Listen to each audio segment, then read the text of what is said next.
आइए साथियों,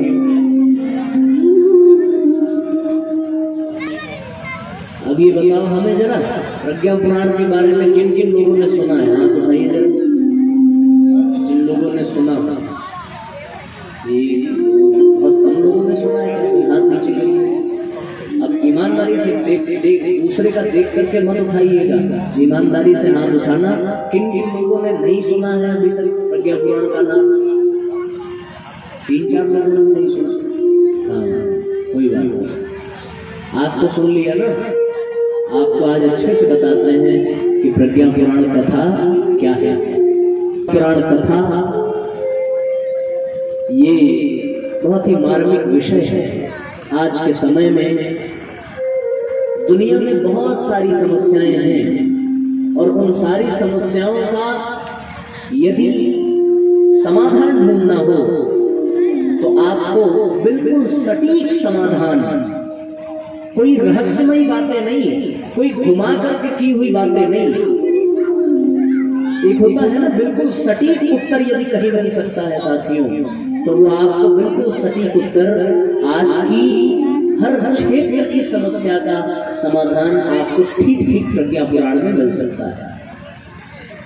इस दुनिया में 18 पुराण महर्षि वेदव्यास जी ने लिखे और उन 18 पुराणों को समझाने के लिए 18 उपपुराण लिखे। लेकिन आज के समय में एक 19वें पुराण की आवश्यकता हुई। 19वें पुराण की आवश्यकता इसलिए हुई साथियों क्योंकि आज व्यक्ति को अपनी समस्या का बिल्कुल ठीक ठीक समाधान चाहिए। अब वो शिव पुराण यदि उठा करके पढ़े तो बाकी के जितने पुराण हैं उनमें बताई गई बातें जो है वो समाधि भाषा में है, रहस्यमयी भाषा में।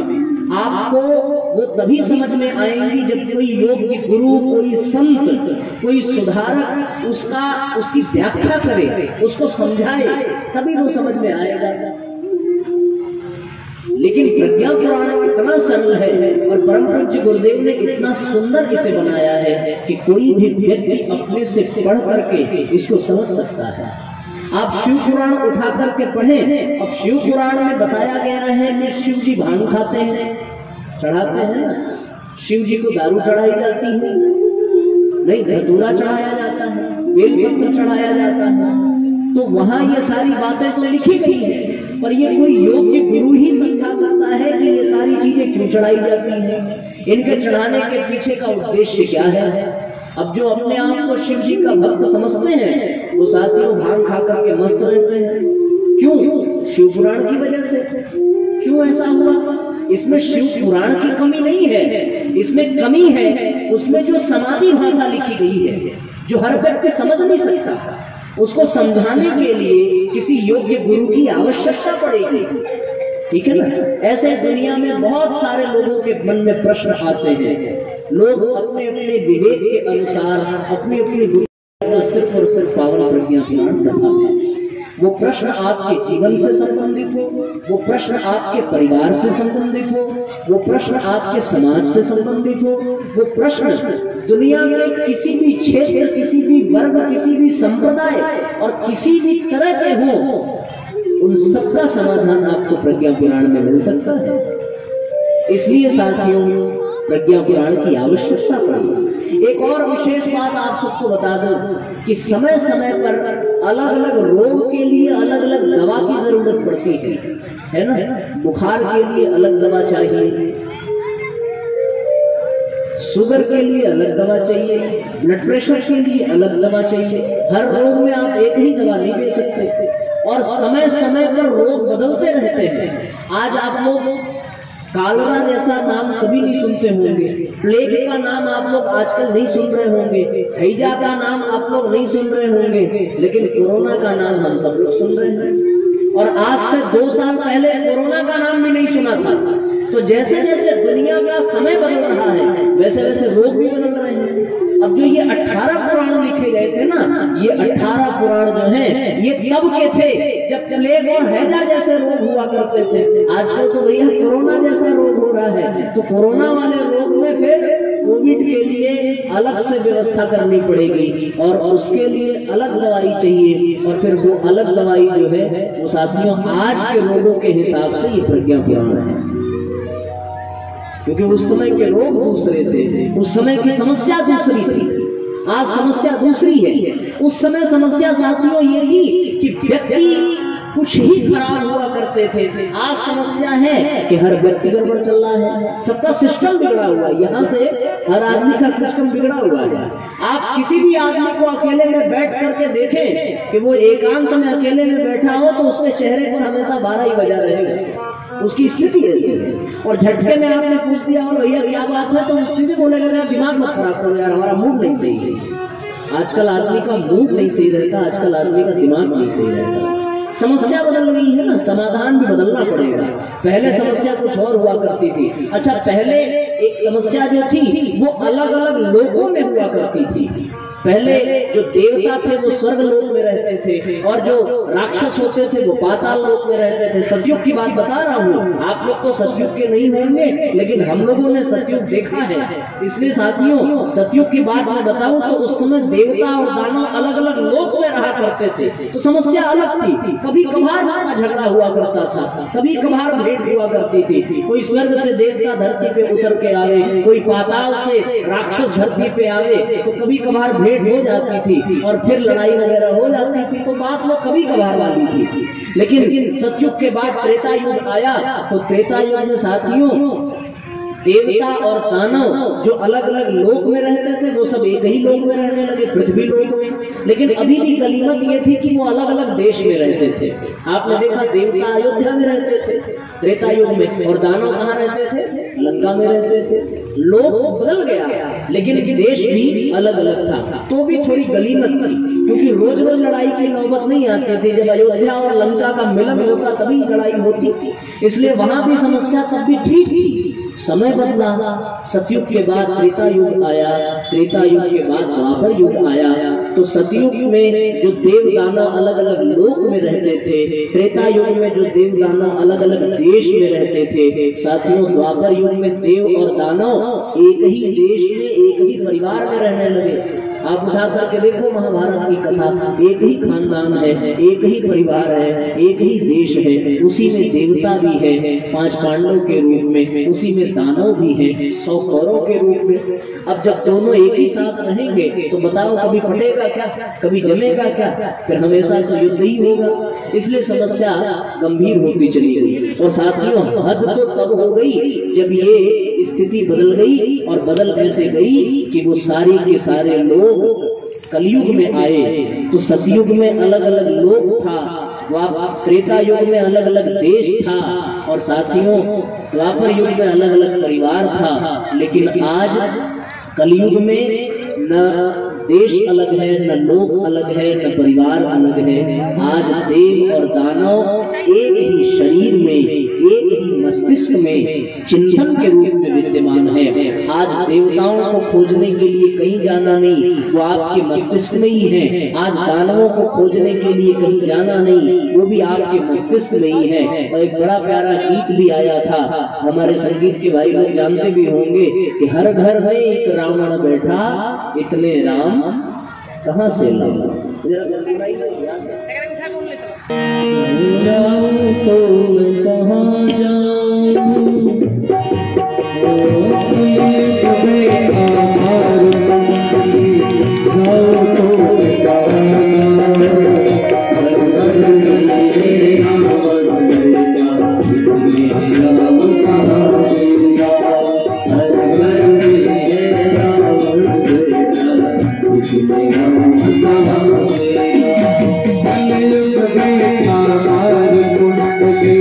Oh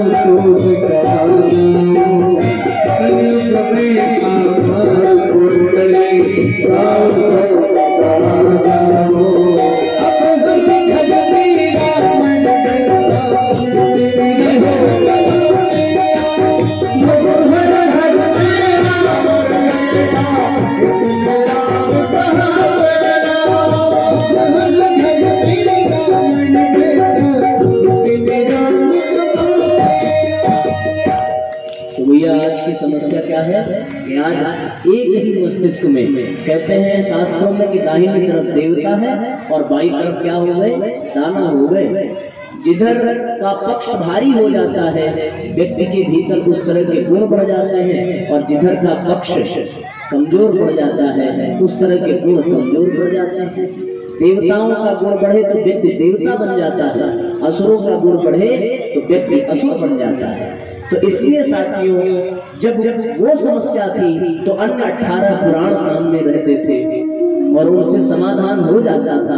लेकिन आज जब व्यक्ति का चिंतन दूषित हो गया, आज जब व्यक्ति के चिंतन में विकृति आ गई, आज जब व्यक्ति के चिंतन में समस्या आ गई, तो आज व्यक्ति के चिंतन को ठीक करने के लिए एक विशेष प्रकार के पुराण की आवश्यकता हुई। और साथियों, विशेष प्रकार के पुराणों को समझने के लिए एक 19वां पुराण लिखना पड़ा, और वो 19वां पुराण कौन सा है? पावन प्रज्ञा पुराण। कौन सा है? पावन प्रज्ञा पुराण। हाँ, ये क्या करने के लिए? ये सिर्फ इसलिए कि हम लोग अपने चिंतन को ठीक कर सके। अच्छा, ये बताओ कितने लोग ऐसा मानते हैं कि आज व्यक्ति का चिंतन बिगड़ गया है? हाथ उठाइए। सब लोग मानते हैं? माताएं अपने आप को ठीक मानती है क्या? कितने लोग ये मानते हैं कि चिंतन आज बिगड़ गया? जरा हाथ उठाना। 1 2 3 4। भाइयों की संख्या अधिक है। माताएं, सच में आज स्थिति ऐसी है कि आज आदमी की सोच बदल गई है, आज आदमी की चिंतन में उसमें विकृति आ गई है। एक बात बताना, जो दूध देता है उसको क्या कहते हैं? दूध वाला ना, दूध वाला कहते हैं। जो सब्जी बेचता है उसको क्या कहते हैं? जरा जोर से बोलो, ये तो जनरेटर की आवाज है। हाँ, सब्जी बेचने वाले को, दूध बेचने वाले को, कपड़ा बेचने वाले को, कूड़ा फेंकने वाले को, कूड़ा फेंकने वाले को कूड़ा वाला। बताओ भाई, तब तो इसका मतलब कि हर घर में कूड़ा फेंकने वाला है, हर घर में कूड़ा वाला है। हो गया ना? लेकिन हम लोग कूड़ा वाला किसको कहते हैं? हम लोग कूड़ा वाला उसको कहते हैं जो कूड़ा उठाता है। देखो, चिंतन बदल गया ना, चिंतन में विकृति आ गई ना। जिसको जो कहना चाहिए था हम लोग ऐसा कह पा रहे हैं क्या? आज हमारी नजर में कूड़ा फेंकने वाला बड़ा आदमी, महान आदमी बन जाता है, और कूड़ा उठाने वाला गरीब बन जाता है, बेवकूफ बन जाता है, नासमझ बन जाता है। तो चिंतन बदल गया कि नहीं बदल गया? विकृति आई कि नहीं आई? आ गई विकृति। ये साथियों, आज के समय में इस तरह के मानसिक, इस तरह के मनोविकार पैदा हो गए, और इस मनोविकार को ठीक करने के लिए प्रज्ञा के जागरण की आवश्यकता है। और प्रज्ञा के जागरण के लिए साथियों पावन प्रज्ञा पुराण कथा की आवश्यकता है। इसलिए परम पूज्य गुरुदेव ने 18 पुराण होने के बावजूद भी, 18 उप पुराण होने के बावजूद भी एक 19वां पुराण लिखा, और उसका नाम प्रज्ञा पुराण ही रखा। क्यों? क्योंकि प्रज्ञा पुराण से ही मनुष्य के मस्तिष्क की प्रज्ञा जागृत होती है, और उसका दुश्चिंतन सच्चिंतन में बदलता है, उसके दुष्कर्म सत्कर्म में बदल जाते हैं, उसकी दुर्भावनाएं समाप्त हो जाती हैं, और उसके मन में सद्भाव पैदा हो जाता है। इसलिए साथियों, हम सभी प्रज्ञा पुराण के इस भाव को समझे कि आज के समय में इन मनोविकारों का एक मात्र उपाय यदि कोई है तो वो साथियों बस इतना ही है कि व्यक्ति अपने भीतर के दुश्चिंतन को हटाए, अपने भीतर के सच्चिंतन को जगाए। आज की समस्या हमारे चिंतन से संबंधित है। सत्य के तरीके से आज देवदानवों का अलग अलग तरीके से युद्ध करने की आवश्यकता नहीं है। आज त्रेता युग के तरीके से समुद्र में पुल बांध करके किसी रावण को मिटाने की आवश्यकता नहीं है। आज साथियों द्वापर युग में कोई कौरव पांडव आपको मिलने वाला नहीं है। और मैं आपसे सत्य कहूं कि आज इस कलयुग में भी कोई ऐसा राक्षस आपने आज तक नहीं देखा होगा जैसा हम लोगों ने इतिहास पुराणों में पढ़ा है, पाया है, सुना है, ऐसा नहीं देखा होगा। लेकिन उनका असर, उनका आज प्रभाव देखने को मिलता है। एक छोटी सी कहानी आपको सुनाऊं, उसके माध्यम से आप और अच्छे से इस बात को समझ पाएंगे कि वास्तव में पावन प्रज्ञा पुराण कथा की आवश्यकता क्यों पड़ी। एक बार क्या हुआ, अच्छा ये बताओ राक्षसों के गुरु कौन थे, किसी को पता है? शुक्राचार्य जी थे राक्षसों के गुरु। सारे राक्षस दिन पे दिन हारते जा रहे थे, तो इसलिए राक्षसों ने एक मीटिंग बिठाई, एक बढ़िया व्यवस्था की। गोलमेज सम्मेलन राक्षसों ने किया, उसमें बढ़िया बिस्लेरी के बोतल रखे गए, कटलेट और काजू कतरी, ये सारी व्यवस्था राक्षसों ने की। अब राक्षस है तो उनको काजू कतरी भैया क्या समझ में आएगी, काजू कतरी होती इतनी सी है, उनको तो फिर बहुत बड़ी बड़ी मिठाइयां चाहिए, क्योंकि है तो वो राक्षस। लेकिन उन्होंने गोष्ठी का आयोजन किया और उस गोष्ठी का अध्यक्ष बनाया अपने गुरु शुक्राचार्य जी को। गोष्ठी का विषय था कि देवताओं को किस तरीके से पराजित किया जाए। सारे राक्षसों ने अपनी अपनी समस्या रखी, जितने भी राक्षस थे। भस्मासुर ने कहा कि मैंने बड़ी कठोर तपस्या करके शिव जी से भस्म करने का आशीर्वाद लिया, मैंने उन्हें भस्म करने की योजना बनाई, पर विष्णु ने मुझे मोहिनी बन करके मेरे ही सिर पर मेरा हाथ रख करके मुझे भस्म करा डाला। दुर्योधन ने कहा कि मेरी तो पूरी योजना थी, पर मैं कृष्ण से हैरान था, यदि कृष्ण न होता तो मैं पांडवों की ऐसी की तैसी कर देता। दुशासन ने कहा कि महाराज मैं तो सफल होने ही वाला था, थोड़ी सी ही बात और रह गई थी, तब तक ये विष्णु कृष्ण बन करके आ गया, सारा खेल बिगड़ गया। हिरण्यकश्यप चुप करके कहने लगा कि गुरुदेव मेरी तो पूरी योजना थी कि मैं भगवान बन जाऊं, और मैंने प्रहलाद को भी विवश कर दिया था, लेकिन पता नहीं कहां से खंभा फटा, और पता नहीं कहां से वो नरसिंह पैदा हुआ, और पता नहीं कैसे हमें मृत्यु के ग्रास में लेकर के चला गया, इसलिए मेरी भी योजना अधूरी रह गई। सबके सब परेशान। उधर शूर्पणखा खड़ी हुई, उसने कहा कि हमने तो काम बना ही दिया था, अपने भाई रावण के लिए सीता को चुन लिया था, अपने लिए राम को चुन लिया था, पर हाय रे लक्ष्मण, और लक्ष्मण की तलवार अपनी नाक बेचारी सहलाने लगी कि उसकी वजह से मेरी नाक कट गई। सारे राक्षस अपनी अपनी व्यथा सुनाने लगे। ताड़का भी खड़ी हुई, उसने कहा राम लक्ष्मण के माध्यम से विश्वामित्र ने मेरा वध करा दिया। पूतना खड़ी हुई कि मैंने तो दूध पिला करके विष पिलाना चाहा, पर पता नहीं कैसे मेरी ही मृत्यु हो गई। सारे राक्षस, सारे देवता से परेशान, और उन सभी देवताओं में सबसे ज्यादा भगवान विष्णु से परेशान, क्योंकि सबका वध उन्होंने किया और कराया। जब जब देवताओं पर संकट आया, तब तब भगवान ने यदा यदा ही धर्मस्य ग्लानिर्भवति भारत अभ्युत्थानं धर्मस्य तदात्मानं सृजाम्यहम्। इस उद्बोधन को, इस उद्घोष को सत्य करने के लिए बार बार भगवान आते रहे और बचाने के लिए। तो फिर आज सबने योजना बनाई, और सबने योजना बनाई, सबकी समस्या को गुरु शुक्राचार्य ने सुना, और सुन करके उन्होंने कहा कि हम लोगों के पास इतनी ताकत नहीं है कि हम लोग किसी से सीधे युद्ध कर सकें, और जब सीधे कोई युद्ध न कर सके तो क्या करना चाहिए, छल करना चाहिए, साम दाम दंड भेद लगा करके अपने आप को जीत दिलानी चाहिए। तो फिर आगे से जो न जीत सके वो क्या करता है, वो फिर छुप करके वार करता है। आप लोगों ने कभी किया है किसी में छुप करके वार? नहीं, कोई बात नहीं, करना भी अच्छी बात नहीं है, ये वीरों का काम नहीं है। पर असुरों ने योजना बनाई छुप करके वार करने की। उन्होंने कहा छुपने के लिए क्या करना पड़ेगा, बोले छुपने के लिए हमें अपने स्थूल शरीर का त्याग करना पड़ेगा और सूक्ष्म शरीर में प्रवेश करना पड़ेगा। हम गायब होकर के, ये मिस्टर इंडिया पिक्चर देखिए आप लोगों ने, मिस्टर इंडिया कितनी अच्छी पिक्चर है ना, उसमें वो कपड़ा पहनता है तो दिखता ही नहीं, गायब हो जाता है। देवताओं ने मिस्टर इंडिया, वो राक्षसों ने मिस्टर इंडिया पिक्चर देखी, वो अनिल कपूर से मिलने गए सबके सब। बोले भाई हमें भी कोई उपाय बताओ, तुम जैसे गायब हो जाते हो, बड़ी बड़ी चोरियां करते हो, कुछ ऐसा करें कि देवता हमें देख न पाए और हमारा भी काम बन जाए। तो उन्होंने कोई समाधान तो नहीं बताया, पर आइडिया वहीं से मिला उनको कि हम लोग गायब होकर के आक्रमण करेंगे, सूक्ष्म रूप में आक्रमण करेंगे, और ऐसा आक्रमण करेंगे कि किसी को पता नहीं चलेगा कौन कर रहा है, पर करेंगे हमें लोग। और सूक्ष्म रूप में उन सभी राक्षसों ने अपना स्वरूप बना लिया। सबसे सब गायब हो गए, जैसे मिस्टर इंडिया में वो गायब हो जाता था। और उन लोगों ने क्या किया कि गायब होने के पश्चात लोगों के मस्तिष्क में जाकर के बैठना प्रारंभ कर दिया। कहाँ जाकर के बैठा? मस्तिष्क, दिमाग में। क्या हुआ? सबसे पहले जो कंस था वो कंस आकर के उनके दिमाग में बैठ गया जो राजनेता थे।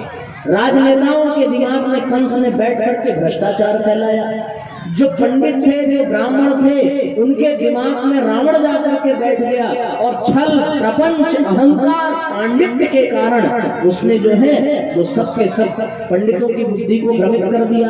और साथियों, जितने वैज्ञानिक थे उन वैज्ञानिकों के मस्तिष्क में भस्मासुर जाकर के बैठ गया और वैज्ञानिकों ने ऐसे ऐसे खोज करना शुरू किए कि जिससे दुनिया अपने आप नष्ट हो जाए। भस्मासुर के बारे में सुना है ना, कि जिसके ऊपर हाथ रखते वो जल करके खत्म हो जाता। आज वैज्ञानिकों ने भी ऐसी ऐसी खोज की है कि उसका प्रयोग करके आदमी खुद साफ हो सकता है। परमाणु बम, परमाणु मिसाइलें जिस भवन में रखी हुई हैं, यदि गलती से वहां कोई पागल घुस जाए और वो पागल घुस करके कोई एक बटन दबा दे तो आदमी नहीं पूरी दुनिया साफ हो जाएगी। ये भस्मासुर का काम हो गया साथियों। जितनी भी आज नवयुवतियां हैं, जितनी भी आज नई बहनें हैं और जितने भी आज हीरोइनें हैं, जितने भी, चाहे वो बॉलीवुड के हो, चाहे वो भोजपुरी के हो, चाहे वो हॉलीवुड के हो, जितने भी हो, उनके मस्तिष्क में जाकर के ये शूर्पणखा बैठ गई। शूर्पणखा ने क्या किया? बोले हम एक भी लक्ष्मण नहीं छोड़ेंगे, एक भी राम नहीं छोड़ेंगे, सबका चारित्रिक पतन करेंगे। और साथियों, शूर्पणखा ने बहनों के मस्तिष्क में स्थान ग्रहण किया और फिर कार्यक्रम चालू हो गया। वो जहाँ जाती वहाँ युवाओं को पथभ्रष्ट करने की कोशिश करती, वहाँ पर युवाओं को अपने पथ से हटाने की, गिराने की कोशिश करती। अलग अलग तरीके से, अलग अलग माध्यम से ये कहानी सामने आती चली गई। और सारे राक्षस कहाँ आ गए? इस दुनिया में धरती पर आ गए। सारे राक्षस सब दिखाई कोई न दे और काम अपना सब कर जा रहे हैं। आक्रमण सबने किया, काम सबने किया, सारे लोगों ने काम करना प्रारंभ किया, सारे लोगों ने आक्रमण करना प्रारंभ किया। समझ में आ रही है बात ना? किसको किसको समझ में आ रही है? जरा हाथ उठाओ। आप लोग सुन पा रहे हैं? माताओं, समझ में आ रही है कहानी ना? ऐसा तो कठिन तो नहीं लग रहा है ना? कहो तो एक आध भजन सुना दे।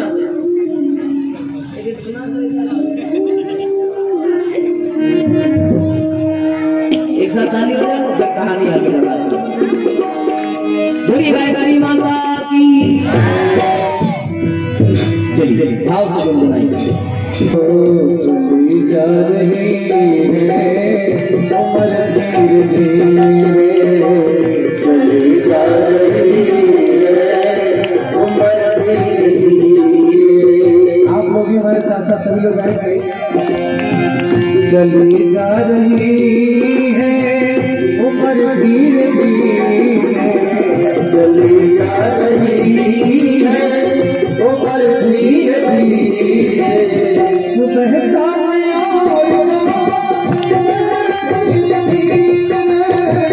सुबह सामने धीरे धीरे जा रही है उम्र धीरे धीरे, जा रही है उम्र धीरे धीरे। सुबह सामने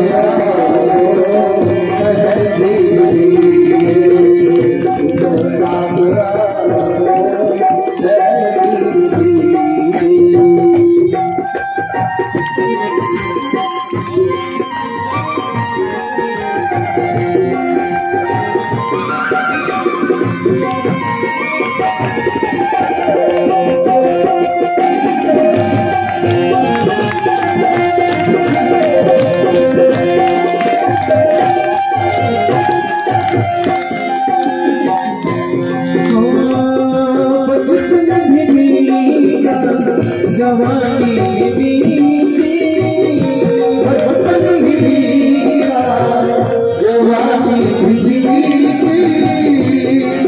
तो बचपन भी बीता, जवानी बीती, बचपन भी बीता, जवानी बीती। और क्या होगा?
अपना कल्याण चाहते हैं, आज क्या कर ले सभी लोग ताली नहीं बजाएंगे तो जितना महाराज यहाँ पे आ जाएंगे। ताली बजाते रहिए आप लोग सभी लोग, दोनों दोनों ताली बजाएंगे। अगर चाहते हो कल्याण अपना, अगर चाहते हो कल्याण अपना पड़ेगा।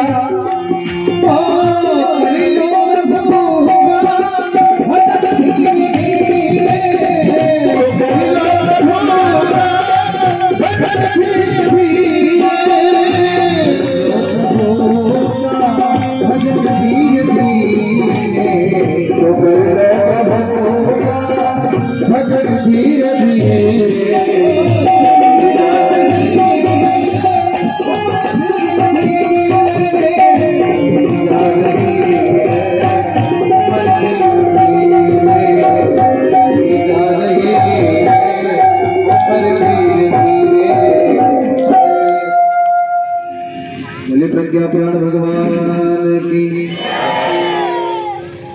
वही साथियों जो हम लोग चर्चा कर रहे थे कि सारे राक्षसों ने योजना बनाई और योजना बना करके सूक्ष्म रूप में सभी मानवों के, सभी मनुष्यों के चिंतन में बैठ गए और चिंतन में बैठ करके लोगों से, हर वर्ग के लोगों से गलत काम कराया।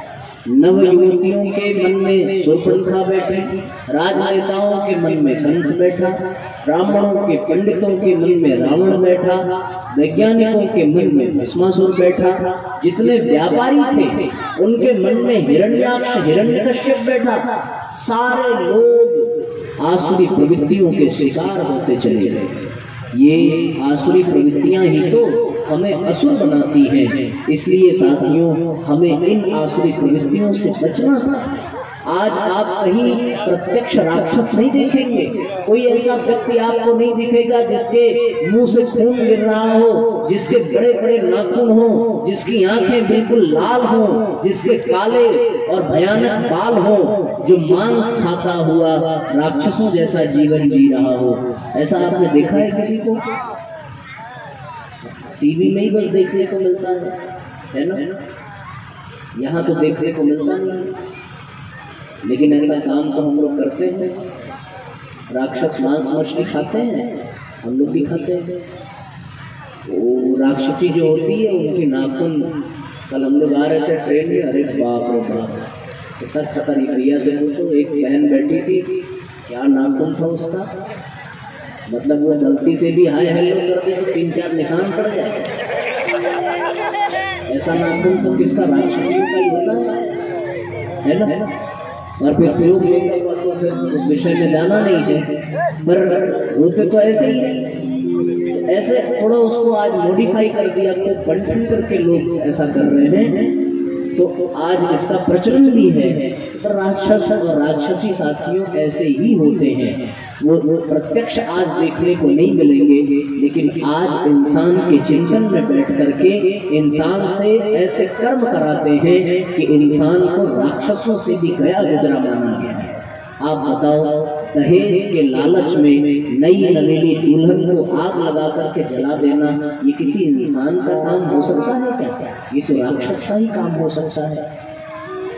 किसी जानवर की हत्या करना और फिर हत्या करके अपने भोजन के लिए उसकी हत्या कर देना, उसके बच्चे को काट डालना और उसकी मांस से अपने पेट की भूख मिटाना, ये किसी इंसान का काम हो सकता है क्या? ये तो राक्षस का ही काम है। किसी बहन बेटे की रास्ते चलते इज्जत लूट लेना और इज्जत लूट करके उसके पूरे जिंदगी को बर्बाद कर देना अपने थोड़े से सुख के लिए, क्या ये किसी इंसान का काम हो सकता है क्या? ये राक्षस का ही काम हो सकता है। जिस देश में गाय को माता माना गया, उस देश में गाय काटी जा रही है, तो यहाँ इंसान रहता है या राक्षस?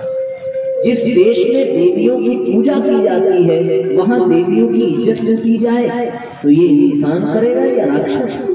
साथियों, जिस देश में माँ बाप की आज्ञा का पालन करने के लिए किसी राम को 14 वर्ष जंगल में रहने में कोई ऐतराज न हुआ, वहाँ आज वृद्धाश्रम खुल रहे हैं, माँ बाप को घर से निकाला जा रहा है। ये इंसान करेगा या राक्षस? राक्षस ही करेगा। जिस भाई के प्रेम के कारण अयोध्या जैसे साम्राज्य को पैर की ठोकर मार करके दूर कर दिया, आज जमीन के छोटे से टुकड़े के लिए अपने भाई की हत्या करने वाला, अपने भाई की गले को रौंद देने वाला, ये कोई इंसान करेगा या राक्षस? आज राक्षस ऐसे ही होते हैं, वो देखने में इंसान है पर वास्तव में उनके भीतर का राक्षस जगा हुआ है, उनके भीतर का देवता मरा हुआ है। आज हर जगह राक्षस है, हम पहचान नहीं सकते, इसलिए नहीं पहचान सकते क्योंकि उन्होंने राक्षसों का रूप बना लिया। अब राम ने ये सोचे कि रावण दिखे तब तो मैं बाण चलाऊं, हर जगह दिखने में इंसान है पर भीतर राक्षस बैठा है, तो फिर क्या करना पड़ेगा? इंसान को बचाना भी है और राक्षस को मिटाना भी है। इसलिए साथियों, कौन सी दवा, कौन सा इंजेक्शन, कौन सी व्यवस्था बनानी पड़ेगी फिर ऐसी समस्या के समाधान के लिए? तब फिर भगवान को एक व्यवस्था बनानी पड़ी और वो व्यवस्था बनी क्या? वो व्यवस्था बनी प्रज्ञा पुराण। प्रज्ञा पुराण कथा में वो शक्ति है जो इंसान के भीतर रहने वाले राक्षस का वध कर सकती है और अंदर के देवत्व को जगा करके मनुष्य को देवता बना सकती है। ये साथियों प्रज्ञा पुराण में ताकत है। परम पूज्य गुरुदेव ने प्रज्ञा पुराण में ऋषियों के उन दैवीय विचारों को सजोया है जिसको प्राप्त कर लेने के पश्चात हमारे भीतर पलने वाला, पढ़ने वाला, रहने वाला राक्षस घुट घुट करके मर जाएगा, हम देवता बनते चले जाएंगे और ये धरती अपने आप स्वर्ग बनती चली जाएगी। इसलिए गुरुदेव को 19वां पुराण लिखना पड़ा, पावन प्रज्ञा पुराण। अच्छा ये बताओ, राक्षस सामने दिखता तो हम लोग अस्त्र शस्त्र का प्रयोग करते, फिर चंद्रहास का प्रयोग करते, धनुष बाण का प्रयोग करते, आग्नेयास्त्र का प्रयोग करते, ब्रह्मास्त्र का प्रयोग करते, वर्णास्त्र का प्रयोग करते। लेकिन साथियों जब वो दिखता नहीं तो हम कौन से अस्त्र का प्रयोग करें? और साथियों अस्त्र का प्रयोग तब करो जब शरीर पर वार करना हो। यहाँ पर तो आदमी का मन और मस्तिष्क राक्षसों से भरा हुआ है, तो मन और मस्तिष्क पर अस्त्र से नहीं, शस्त्र से नहीं, शास्त्र से वार किया जाता है। और शास्त्र से वार करने के लिए 19वां शास्त्र गुरुदेव को लिखना पड़ा और वो 19वां शास्त्र कौन सा है? पावन प्रज्ञा पुराण। इसलिए गुरु जी को 19वां शास्त्र लिखना पड़ा। साथियों शस्त्र और शास्त्र में बहुत अंतर है। शस्त्र आपके शरीर के खून को निकाल सकता है, आपके शरीर को घात पहुंचा सकता है, लेकिन शास्त्र की एक बड़ी विशेषता है कि ये आपके तन को चोटिल नहीं करता, आपके मन की दिशा को बदल देता है, आपके मन को घुमा करके रख देता है। ये शास्त्र की विशेषता है। और यहाँ जो पावन प्रज्ञा पुराण शास्त्र चल रहा है, आपने देखा होगा कि किसी के रोग को दूर करने के लिए हॉस्पिटल में ऑपरेशन किया जाता है, शस्त्रों के माध्यम से किया जाता है, शस्त्रों के माध्यम से।